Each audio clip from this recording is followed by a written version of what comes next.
Okay. And we are recording. Okay. So some of the basics, and in a way they show up like, well, duh, except I'm shocked at how many people don't provide this for themselves. To have a place that is safe for you to write.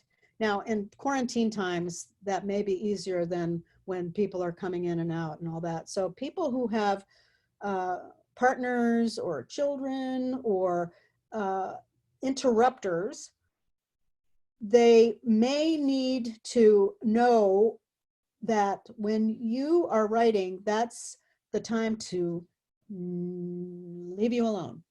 And one of the things that we teach in self-defense is setting boundaries. And as a writer, it's important that you set boundaries. And also, if you are a parent, it is super helpful to remember that you're setting boundaries is giving lessons to your kids. Because at some point in their life, they're going to need to learn to set boundaries too, if they're not already learning that. But art deserves boundaries. And writing is an art, and one needs to have a room of their own or a space of their own, even if it is a corner of a shared space, that is your space. So the other thing is that you're not going to suddenly find time. Oh, there's some time, it was lying there. That just does not happen. You have to set some time aside that is for writing. And I had a client once in, let's see, she was in Scotland. And she said, you know, I just can't get in my headspace to write. And I'm like going, screw your headspace. You got to find some butt space. You got to sit your butt down and write whatever's there to write. Because if you wait for the right mood or wait for your headspace or whatever, that is elusive at best. And the only way you're going to actually do it is that if you make an appointment, you put it in your calendar and then keep your word with yourself, which is one of the hardest things to do, which is why I told you last time, find a buddy or find a structure that you feel is important enough to keep your word with. And we just are not very good as human beings with keeping our word to ourselves, whether it's exercise, whether it's eating good food, or whether it's setting aside time to write. We just are lousy at it. And that is because writing seems frivolous, or it's not a good use of your time, or what if it's not perfect? What, you know what? Screw that. You're going to write some brilliant stuff. You're going to write some horrible stuff. You're going to write all sorts of things all over the place. And you know what? Because you wrote it doesn't mean you're going to publish it, and you cannot edit a blank page. So you got to get it out onto a page, onto a screen, so it's out of your head. And you can always go back and edit. That's the other thing. Here's the other tip. So you got to have time, you got to have a space, and you've got to have the ability to separate the writer from the editor. We tend to want to have things be perfect at the outset, which is, well, good luck with that, because we don't write things that are finished. We write, and then at another point we finish them. So it's two separate functions, but we make the mistake that thinking that we should edit as we write. Not so much. Now, some people are able to do that. I have not met many people who do it. And the most successful writers I know don't worry about how it's going to turn out. They write. So I gave you those exercises last time, and I don't know if you have emailed Impact Ohio to let them know you want to be on my 3-word prompt list or not. But if you haven't, do that. So that will provide a little bit of structure for you. And I'm serious, 5 minutes a day makes a huge difference. So I'm going to get into writing using a self-defense model. And if you have not taken self-defense, and those of you, remind me who's taken it in some form or another. Okay. So almost all self-defense modes, and especially Impact, teaches the ready stance. And that is a chance for you to assess what's going on, to possibly protect yourself if you have to, but it's in another way, the think phase of the principles of self-defense, which a lot of people teach, and that is think, yell, run, fight, tell. And those are all, and I put it into the chat, so if you want to write that down, you don't have to worry about getting it from what I said. It's in the chat feature. Think, yell, run, fight, tell. And let's say you've experienced what you perceive as an attack. And it can be an attack on Facebook. It can be an attack from a loved one. It can be an attack from any number of quarters. What you want to do is think it through. Is this personal?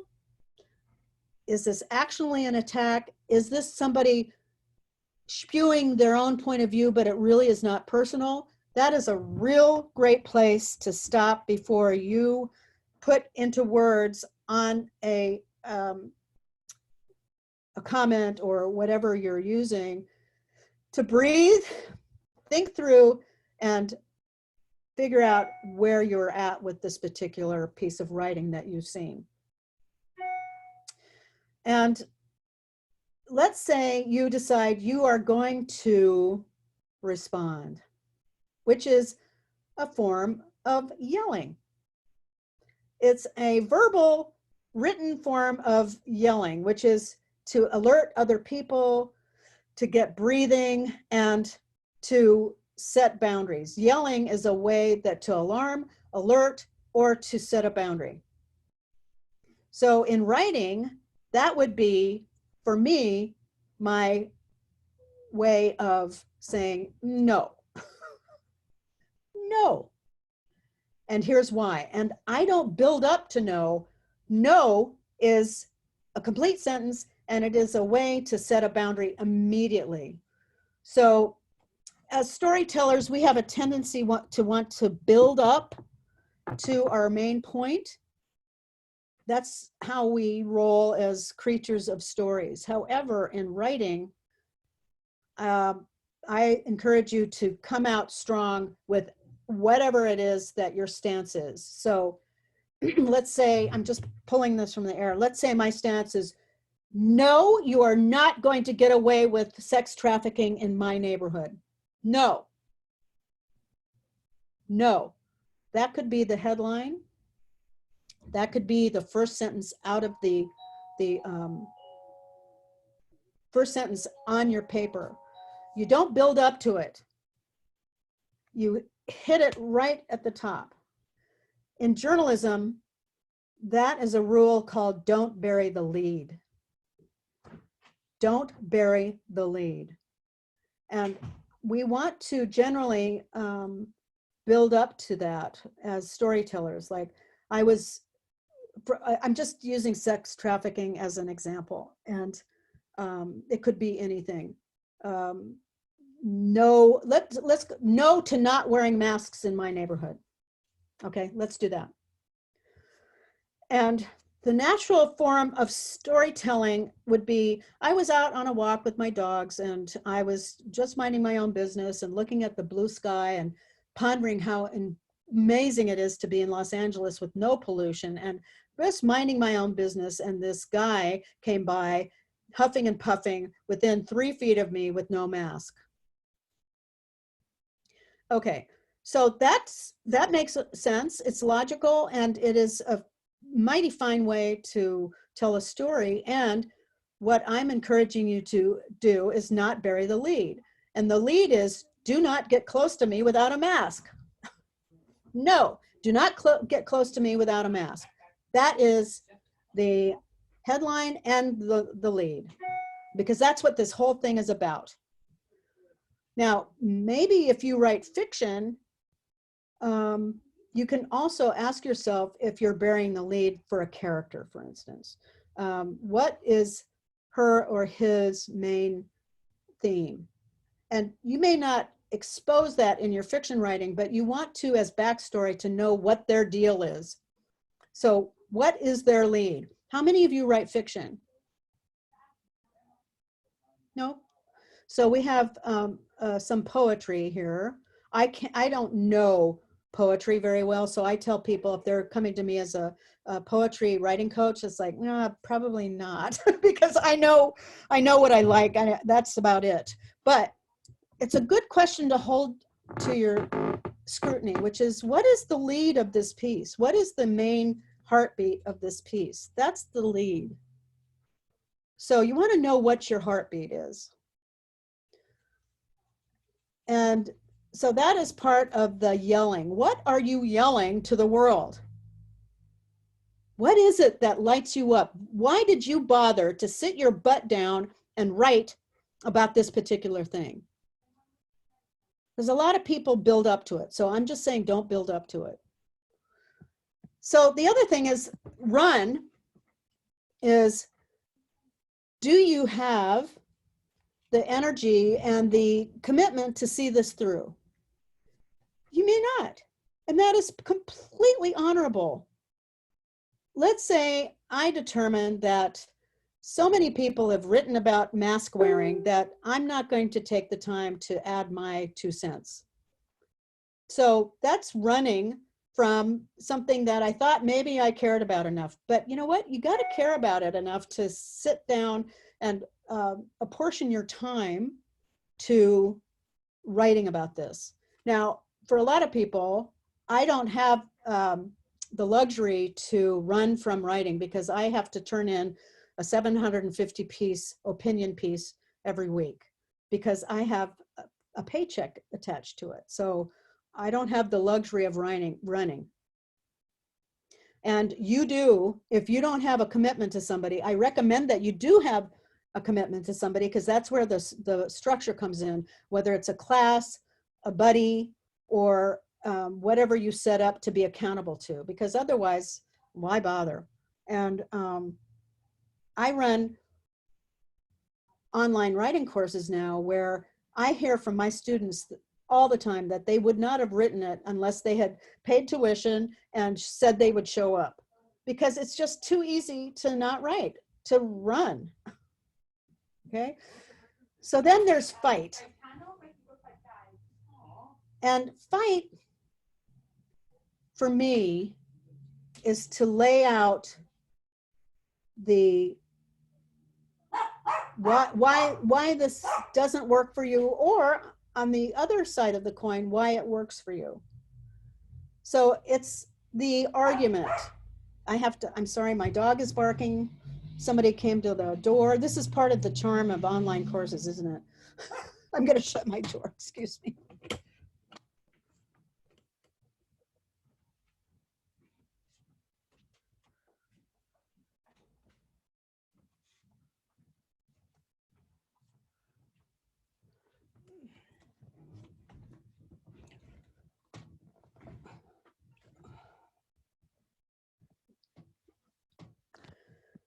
So if you remember the structure of an essay, you've got your thesis, you've got 3 arguments, and then you've got your conclusion. And that's a pretty tried and true tested form for essays. And not everything needs to be an essay. Absolutely. Whatever you write prose-wise can be set out in that kind of idea behind it too. It's like, what are you sharing? What are you fighting for? Fighting for or fighting against? Fighting for is a positive spin. Fighting against is the negative spin. And I don't mean that as a put down, but what are you fighting for? Which is a good philosophical question to ask yourself too. It's like, what am I fighting for, and what am I willing to fight for? So then finally, the tell part. Writing is great if you want to journal and you want to keep it to yourself and then burn it before your final days on the planet. That's completely legitimate. Completely legitimate. And if you want to share your experience through your writing, You can share it in a writing class. You can share it with an individual that you trust. So the tell part is the part that becomes the legacy potential for writing. And there are any numbers of ways you can do that. You can have an email pen pal. You can share it online and social media, and you can work at getting it published. And publishing is not what it was even 10 years ago. The whole publishing world has gone topsy-turvy, and it used to be an embarrassment to self-publish, and now it's a very honorable and legitimate thing to do, because as the publishing world has gotten more insular, they really don't have the room to gamble on new writers that they used to have. So they go with what's already been selling. They go with authors they've already published, and that's the state of being. And it used to be that you could submit pieces to publishers directly without an agent, and while there are always exceptions to rules, that's hardly going to happen. So your ability to tell your story is often up to you and how you want to get it out to the world. I have had the benefit of both. I have had the benefit of being picked up by a legitimate publisher, and then that publishing company decided to stop publishing, and they gave me all my rights back. So Beauty Bites Beast started out with a legitimate, I don't mean legitimate like other things are illegitimate, an established, that's the word I was looking for, established publisher. And so that was a miracle, because a lot of what people consider to be radical feminism is not necessarily mainstream. And some authors have broken through, but it was a miracle that I got picked up as quickly as I did. And, you know, I was on Dateline NBC and all that kind of stuff. So I had the benefit of all the kind of big marketing opportunities and an established publisher, et cetera. And then they decided they weren't going to be in the business anymore.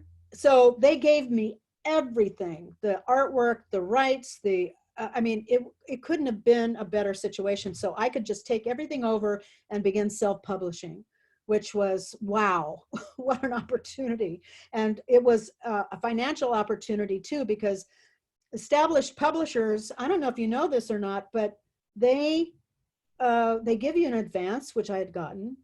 And then you get from anywhere from 7.5% to 12.5%, depending on the power of your publisher, after the, oh my God, I forget my financial terms, after gross.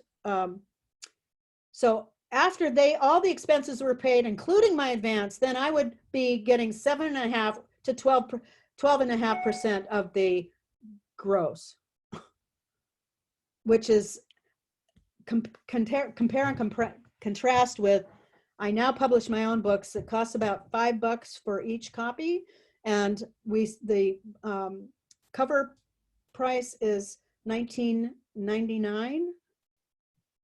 I get $15 per book, which is like, whoa, what a difference. And I've sold thousands and thousands of them, and you know, I'm not rich, but I'm also able to say that I make an okay living on my intellectual property.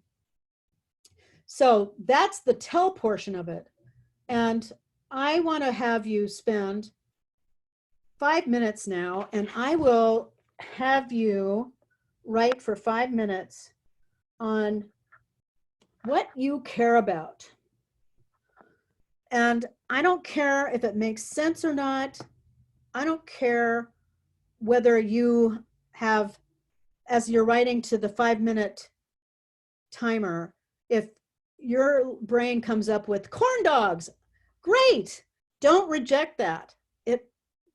It's like, there's nothing at all in the right brain, especially, that's not fair game. So for 5 minutes, when I set the timer, I want you to write down what you care about. What lights you up? What pisses you off? And pissing people off is a really under appreciated quality, I think, especially with women, because we've never really been encouraged to show our anger until I got into an impact class. And it was like, there's this mine of fury. I felt like when I learned how to fight, I was fighting for my grandmother, who was 14 when she was married off to a 30-year-old drunk. And, you know, it's like she had no voice. So I felt this, my foremothers speaking through me to say what it is that they were not able to say. So, okay, so for 5 minutes, what do you care about? Go. 5 minutes.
You have 1 minute left.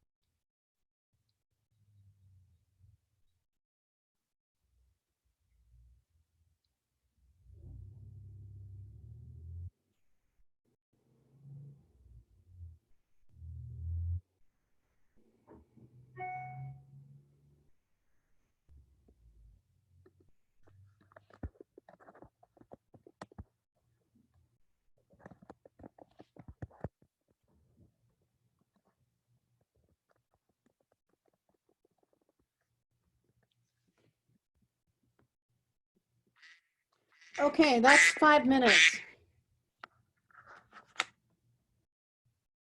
Was anybody surprised at how long 5 minutes seemed? It's like, I have one student who wrote an entire book, 5 minutes a day, because that's what they felt like they could steal from everything else. It's like, but when you think about it, it's like 5 minutes can seem like it went by like that or went on forever. So who would be willing to share what they care about?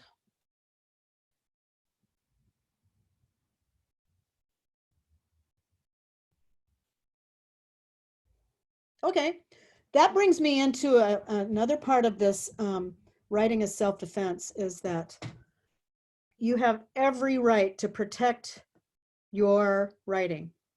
In fact, I encourage you to protect your writing. And that has to do with not only having a safe physical space to write in, but to create a safe space to share your writing in. And sometimes when we write, we're so excited that it's begging to share itself in a way. And I want you to be cognizant that a lot of people don't know what to do with writing that you want to share. So when I share something, I'm very clear with people what I'm looking for, and I articulate it. This is another way of setting a boundary. And I will say to some people, I've written something that I'm so eager to share with you, and I'm not looking for criticism. I'm not looking for your opinion. I simply want your heart to enjoy what I wrote.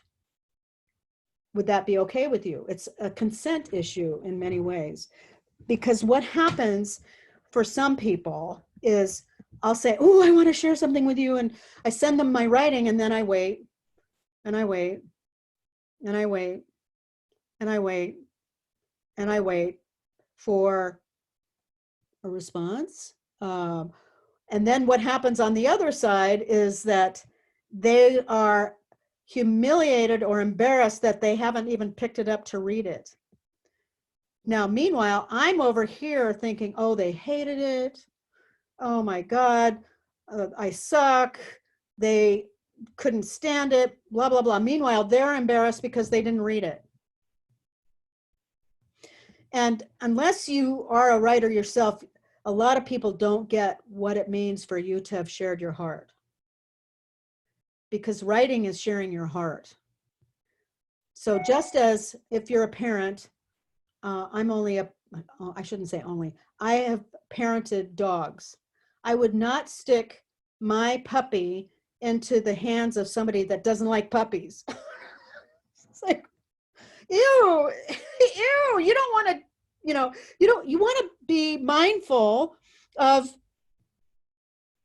the recipient and how that puppy might occur to them. And you want to be very clear. If you don't have time to read this, or don't want to read it, please tell me. Please tell me. And you need to be a safe space for them to say, no, I'd rather not. So it can be very tricky. And I've lost a friend or two with my sending them my manuscript for my book, and they just never talk to me again. Because, and I don't know why. And I suspect that they just never got around to it, and they weren't readers. So that's something to take into account. Are you a reader? Not everybody's a reader. I happen to gobble up everything I possibly can get, and I'm an open heart and open mind to please. If you would like to share something with me, I'm open to it. As long as you're willing for me to say, no, thank you, I don't have the time. So it's really can be very tricky. Now, I have put something in chat that I want you to take down, because if you're sharing your work, there are 3 areas that I like to find out from my readers. Of course, I like to hear that they liked it. However, that is very subjective. What's useful to me is to have people let me know if there's a place that was confusing to them. Because I'm not intentionally confusing anyone, unless I'm a mystery writer, in which case it's intentional. However, I don't want, and I don't set out to confuse people. I want to be clear. So if there's a place that is confusing, please tell me. And then I don't want to hear your advice about how I can clear it up unless I ask for it. Unsolicited advice is a burden for most people. And I don't like it. I don't know anybody who likes unsolicited advice. And most of us are too polite to say, you know what, I didn't ask you, shut up. Who asked you? You know, we're polite creatures. We don't, and we generally assume that people are coming from a contributing place when they give us advice. However, I think that unsolicited advice is just mostly waiting for people to stop talking. Now, solicited advice is a completely different thing. And then it's hard to hear. But if I really want to know if you love or hate my character, I better be prepared to hear what you really think. And that all has to happen within a safe space. Writing partners make a safe space for each other. Writing classes make a safe space. So confusion. The other part is a little difficult because what I'm actually saying is there a place that bored you? And the polite way to say that is, was there a place where you went away? Now there's went away in a good way, so far as it made you think, it took you back to a memory. And when you're reading, that's not a problem. You can just go away and then come back. Mostly I work with people reading out loud in class. And I ask people to be as specific as possible about what confused them and where they went away. And to be able to identify, well, I went away because I was thinking about dinner because I'm starving. That's a completely different went away than it's repetitive or you've already gone over that, whatever. But to be as specific as you can with people and not vague. And that requires the gift of listening. Listening is so rare that you want to find people who can be really deeply and listening with their heart and their mind. And you can train yourself to be a better listener.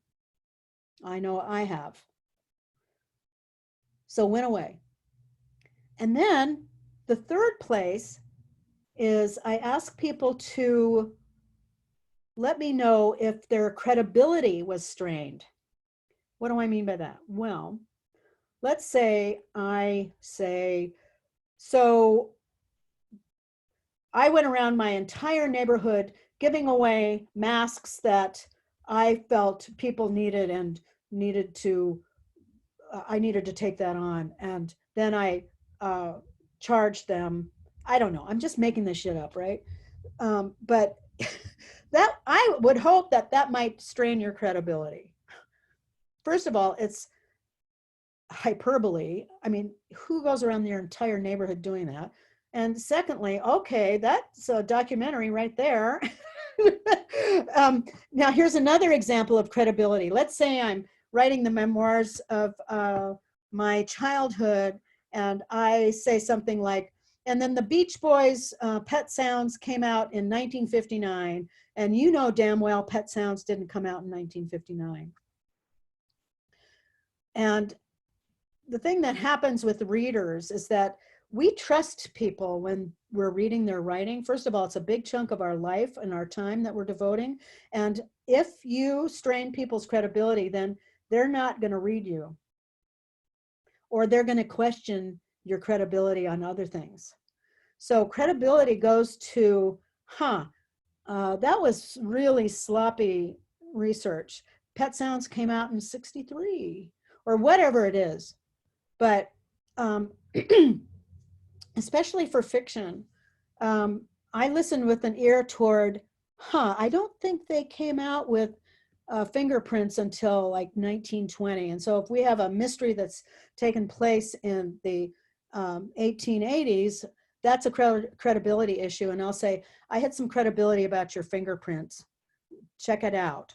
So it's often research. And then the other factor, especially if you're writing fiction, people bond with your characters. They really do. And I fall in love with, or I bond with people that I'm reading about. When you're reading fiction that somebody has written, and all of a sudden you go, I don't think Liam would have done that. That just is so out of character. A lot of times when you're a fiction writer and you're so close to your material, you may not have the same kind of ears that your writing partner or your writing group has, because we cannot help but bond with other human beings, unless we're sociopaths, and that's a whole nother topic. But it's like, I don't buy it. I don't buy it. Now, so we've got confusion, went away, and credibility. The author needs to agree to listen and not argue. Listen, take the coaching, because if I say to a writer, I didn't buy that, I don't think Liam would do that, then the author needs to hear it and put it on their lap. They don't need to agree.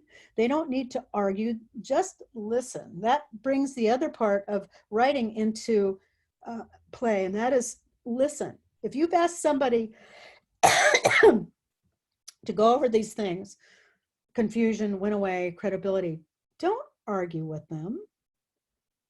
You ask them, and you don't have to go along with what they said. You don't have to agree with it. Take it into account and see if it has validity for you. You're the author. You're ultimately the god of that particular universe, whether it's nonfiction or fiction. You created it. So be gracious enough to hear what somebody says. And if you argue with them, they're apt to not give you feedback honestly again.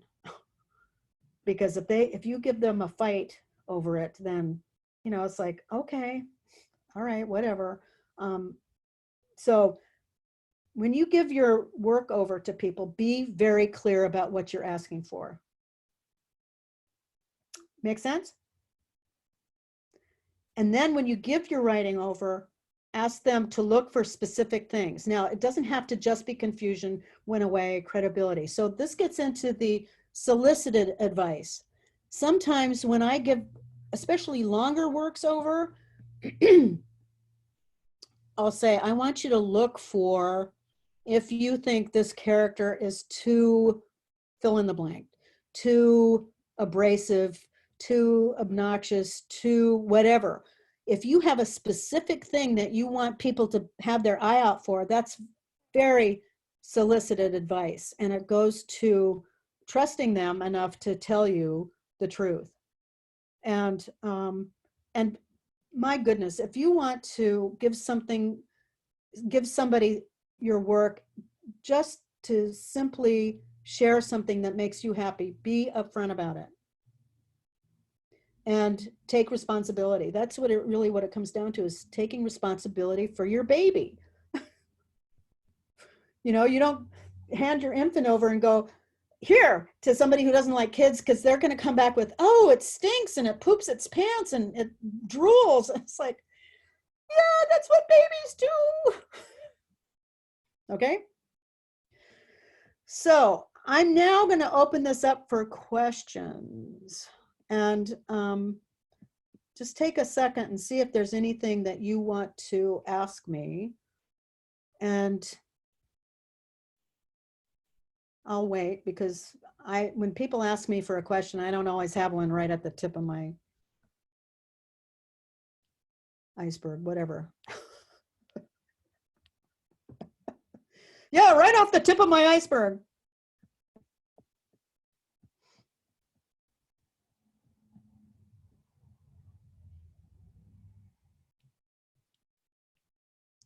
Oh, great. Wendy.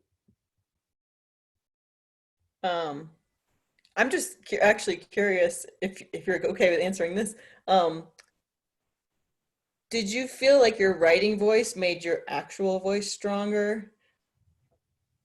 And how so? Absolutely. Well, one of the things I've discovered is that I don't necessarily even know what I think until I start writing it down. So once I've seen my voice on a screen or on paper, I go, oh, and then I get to see parallels, and then I get to see metaphors, and almost always engagement, which writing is, it's engaging with your thoughts and your heart and your feelings. All of a sudden, parallels get revealed that I didn't even know existed, you know, so, and relationships. And when you engage, the engagement will bring up memories, will bring up examples, will bring up all sorts of things that you hadn't really contemplated consciously. It's somewhere there, because we're just these magnificent, miraculous recording machines. I mean, we've got things recorded that we didn't even know until we start engaging with it. And how you engage with those memories is by sharing with people verbally and sharing verbally on screen. And yes, so absolutely. Wonderful question. Thank you.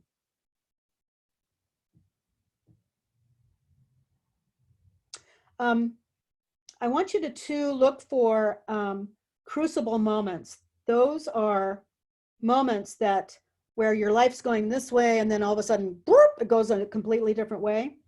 I've written down crucibles in my life, and those are the areas of life that have the most energy, negative and positive.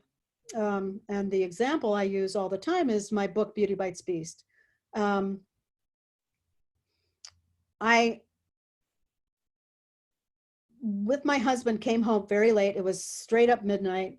We lived in a huge 5,000 square foot house close to downtown Los Angeles. And the place was pitch black.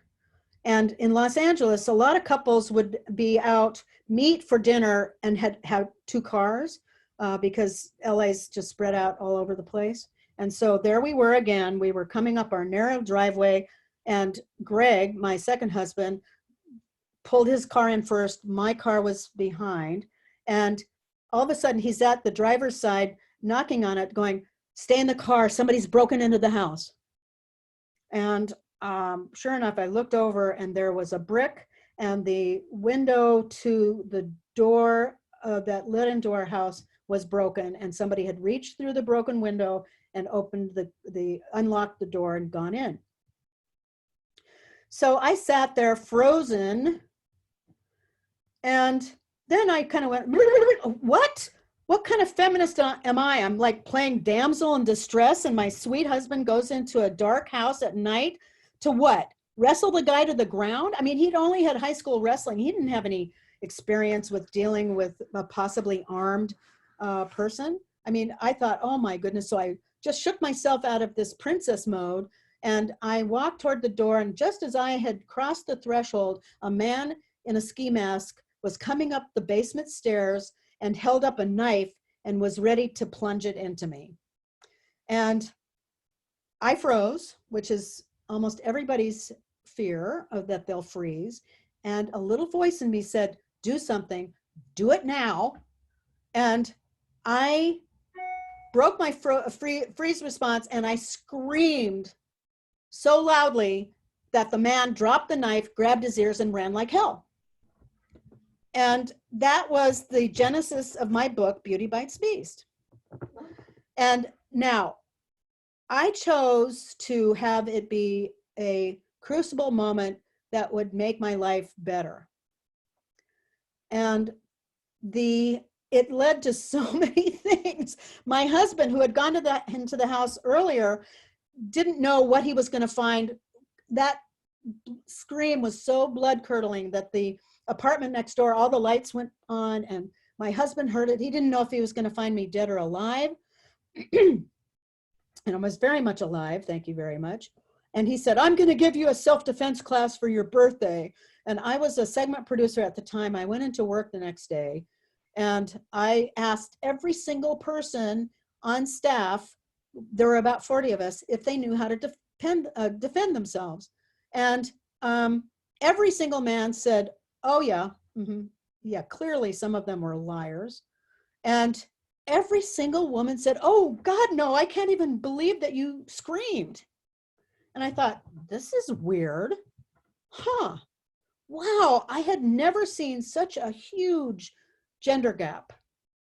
And being a feminist and having access to some of the best research on the planet with this really big budgeted talk show, I had my researchers look up the best self-defense class available. And without exception, it all came back with these almost conversion stories from Impact Personal Safety in Los Angeles. And I thought, man, these people I wish I'd had this when I was a teenager, and I wish, blah, blah. I mean, it was like a truly transformational thread of testimonials. And I'm like, how come I've never heard of this?